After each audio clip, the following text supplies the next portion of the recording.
নমস্কার, আজ আবার একটা ভিডিও নিয়ে হাজির আপনাদের সঙ্গে রয়েছি আপনাদের বন্ধু আমি ঋষিকেশ। আজকে অবশ্যই সেমিফাইনাল ম্যাচটা নিয়েই তো আলোচনা করতে হবে। কার সেমিফাইনাল, কিসের সেমিফাইনাল? আপনারা জানেন যে আজকে কিসের সেমিফাইনাল? সুপার কাপের সেমিফাইনাল। আর যা প্রায় ১ মাস আগে গ্রুপ লিগের ম্যাচগুলো হয়েছিল। তো সেই অবশেষে কিন্তু প্রতীক্ষার অবসান। আজকে হতে চলেছে ম্যাচ গোয়াতে যে ফতোরদাতে জওহরলাল নেহরু স্টেডিয়ামে বিকেল ৪ঃ০০ থেকে এই ম্যাচ হবে। কোথায় দেখবেন সেটা বলব। তো ভিডিওটা পুরো দেখবেন অতি অবশ্যই। ইস্টবেঙ্গল শিবিরে নিঃসন্দেহে ভালো খবর রয়েছে আজকের ম্যাচকে ঘিরে। সেটা নিয়ে কথা হবে। আ এবং অস্কার তিনি কিছুটা আ সতর্কও আজকের ম্যাচকে ঘিরে। তবে ট্রফির গন্ধ কিন্তু পেয়ে গিয়েছেন ইস্টবেঙ্গল কোচ অস্কার ব্রুজো। তো প্লিজ ভিডিওটা ভালো লাগলে লাইক, কমেন্ট, শেয়ার করতে ভুলবেন না। চ্যানেলে নতুন হলে সাবস্ক্রাইব করে নেবেন। আর কিছুক্ষণ পরেই এই ম্যাচ শুরু হবে গোয়াতে। এই ম্যাচে যেটা বললাম যে সুখবরটা কি সেটা শুরুতেই দিয়ে দিই। যে গত কয়েকদিন ধরে আমরা যে খবর পাচ্ছিলাম যে জয় গুপ্তা তিনি প্র্যাকটিসে গোড়ালিতে চোট পেয়েছিলেন। অবশেষে যেটা ভালো খবর সেটা হচ্ছে তিনি চোট মুক্ত হয়েছেন। আ গতকাল প্র্যাকটিসও করেছেন। তবে হয়তো জয় গুপ্তা তিনি আজকে ম্যাচটা শুরু করবেন না। অর্থাৎ ১ম আ একাদশ সেই একাদশে জয় গুপ্তাকে বাইরে রেখেই নামবে ইস্টবেঙ্গল। সেক্ষেত্রে লালচুং নুঙ্গা তিনি এগিয়ে রয়েছেন লেফট ব্যাক হিসেবে খেলার ক্ষেত্রে। ভালো খবর এটাই যে জয় গুপ্তা সুস্থ হয়ে গেছেন। এটাই তো ভালো খবর না? আ তো কিন্তু পরের দিকে হয়তো জয় গুপ্তাকে নামানো হতে পারে। এখন প্রশ্ন জাগে যে তাহলে জয় গুপ্তা যদি সুস্থই হয়ে যায় তাহলে কেন নয় জয় গুপ্তা লেফট ব্যাকে? তার কারণ জয় গুপ্তা খুব বেশি তো প্র্যাকটিস করার সুযোগ পায়নি। এই চোট পাওয়াতে কিছুদিন তিনি আ বিশ্রাম নিয়েছেন। কিছুদিন সাইড লাইনে হালকা ইয়ে করেছেন, আ জগিং করেছেন। তো সেই কারণেই হয়তো জয় গুপ্তাকে ফার্স্ট 11 এ রাখতে চাইবেন না অস্কার ব্রুজো। আবার আমি জানি না যে তিনি কতটা ফিট হয়ে গিয়েছেন। যদি হয় তেমন তাহলে হয়তো ফার্স্ট 11 এ রেখেও দিতে পারেন। তবে আমার যেটুকু ধারণা যে ফার্স্ট 11 এ হয়তো জয় গুপ্তাকে রাখা হবে না। তো ইস্টবেঙ্গলের জন্য আজকের ম্যাচটা তো অত্যন্ত গুরুত্বপূর্ণ পাঞ্জাব এফসির কাছেও। তবে ইস্টবেঙ্গল চাইছে যে অনেকদিন ধরে ট্রফি নেই। লাস্ট এই সুপার কাপে এসেছিল কার্লোস কুয়াদ্রাতের আমলে। সেটাও অনেকগুলো বছর হয়ে গেছে। অস্কার ব্রুজো তিনি এখনো পর্যন্ত কোনো ট্রফি দিতে পারেনি ইস্টবেঙ্গলকে। তাই অস্কার ব্রুজো তিনিও খুব uh uh determined to get the trophy.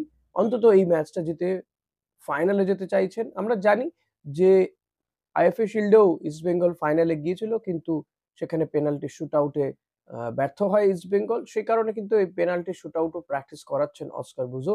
যদিও গোলকিপার কোচ তো সন্দীপ নন্দিত অনেকদিন আগেই বেরিয়ে গেছেন। আ তবে অস্কারের যিনি সহকারী কোচ রয়েছেন তিনি আ প্র্যাকটিস করাচ্ছেন।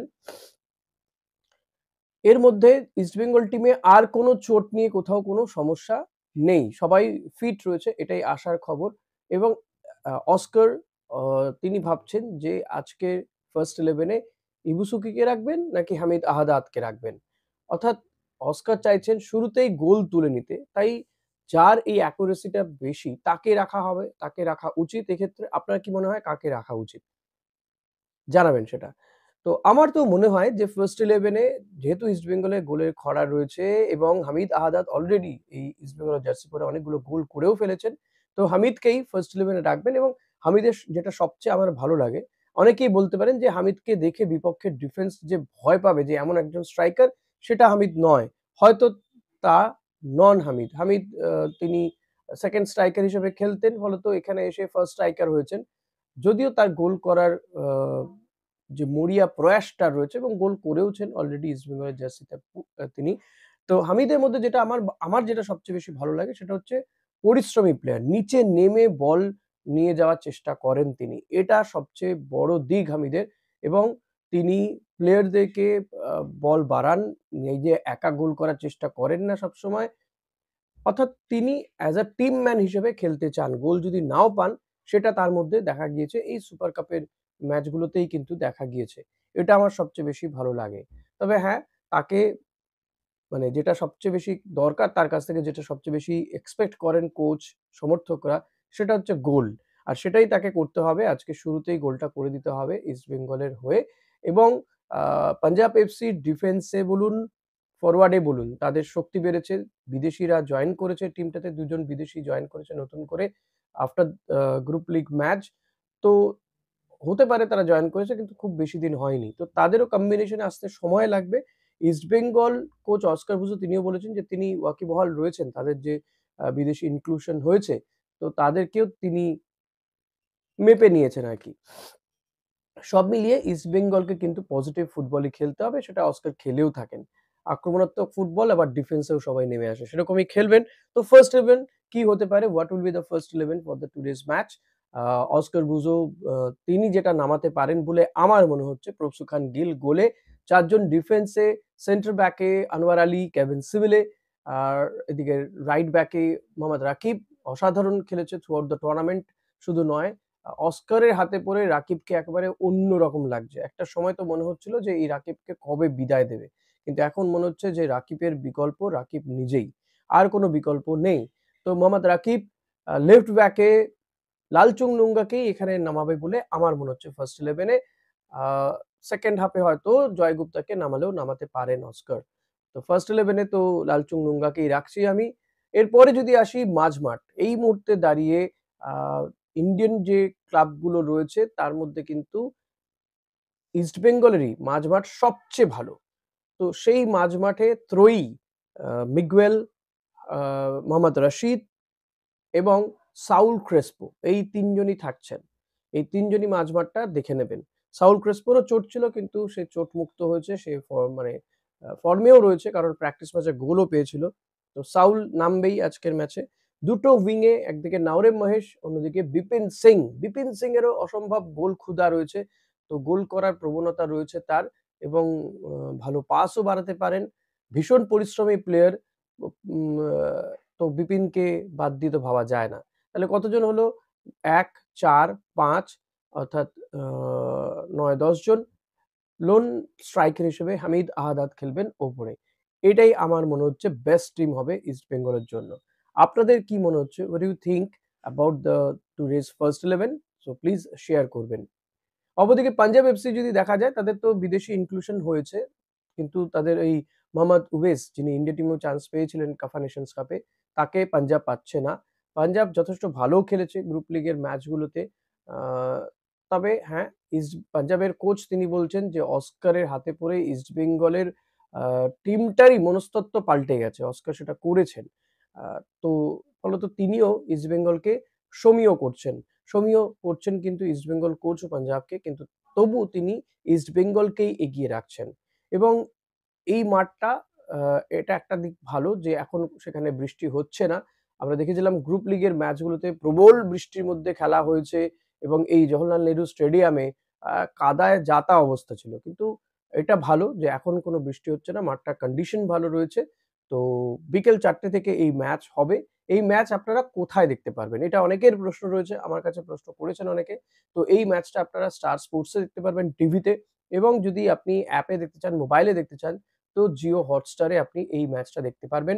বিকেল ৪ঃ০০ থেকে এই ম্যাচটা শুরু হচ্ছে আজকের ম্যাচটা। আজকে দুটো সেমিফাইনালই কিন্তু আজকে হবে। 2nd সেমিফাইনালে এফসি গোয়া খেলতে নামবে মুম্বাই সিটি এফসির বিরুদ্ধে। সেই ম্যাচটা হবে রাত ৮ঃ০০ থেকে এবং সেম চ্যানেলেই আপনারা এই ম্যাচটা দেখতে পারবেন। অর্থাৎ এক্ষেত্রে আজকে কিন্তু ফাইনাল লাইন আপটাও রেডি হয়ে যাবে। ৭ তারিখে হবে ফাইনাল ম্যাচ। তো বেস্ট অফ লাক ইস্টবেঙ্গল এবং আশা করব যে আপনারা ৪ঃ০০ থেকে বসে পড়বেন টিভির সামনে বা মোবাইলটা খুলে ফেলবেন যে আজকের ম্যাচে কি হয়। অনেকদিন পরে মানে আমাদের দেশে আবার ফুটবল ফিরছে।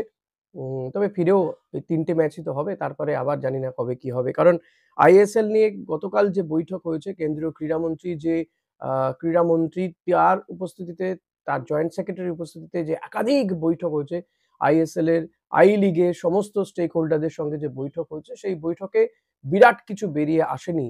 আইএসএল হবেই এমন কোনো কথা দিতে পারেননি কেন্দ্রীয় ক্রীড়ামন্ত্রী। অনেকে অনেক ধরনের প্রস্তাব দিয়েছেন। কেউ বলেছেন ইপিএল এর ধাঁচে হতে পারে। কেউ বলেছেন এআইএফএফ এর কাছেই সত্ত্ব থাকা উচিত আইএসএল এর।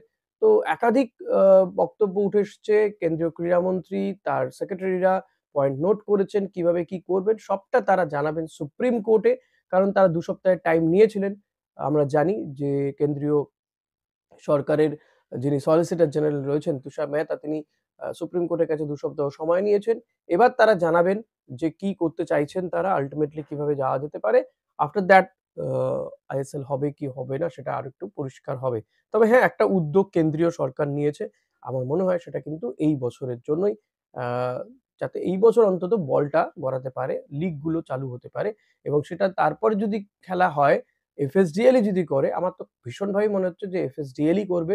এফএসডিএল ই যদি করে তাহলেও কিন্তু আইএসএল শুরু হতে জানুয়ারি 2nd উইক হয়ে যাবে। তো এই থ্রু আউট দ্য ডিসেম্বর এরপরে ৭ তারিখের পরে আর কোনো খেলা থাকছে না। এখন ক্লাবগুলো কি করবে? কারণ কেন্দ্রীয় ক্রীড়ামন্ত্রী একটা ইঙ্গিত দিয়েছেন, ক্লাবগুলোকে দ্রুত প্রস্তুতিতে নেমে পড়তে বলেছেন। অর্থাৎ ক্লাবগুলো তাহলে প্র্যাকটিসের মধ্যে থাকবে। এটা একটা ভালো দিক। তার মানে তিনিও আশাবাদী যে দ্রুত তিনি আইএসএলটা শুরু করাতে পারবেন। তো এইগুলোই বলব যে পজিটিভ দিক রয়েছে। Let's see. তবে আজকে যেটা আমাদের জন্য পজিটিভ দিক, যেটা বাংলার ফুটবলের জন্য, ইস্ট বেঙ্গলের ফুটবলের জন্য পজিটিভ দিক। কারণ বাংলা থেকে সুপার কাপে এখনো পর্যন্ত টিকে আছে ইস্ট বেঙ্গল। তো হোপ ফর দ্য বেস্ট এবং শুভেচ্ছা রইল ইস্ট বেঙ্গলের জন্য। দেখা হবে আবার। Thank you.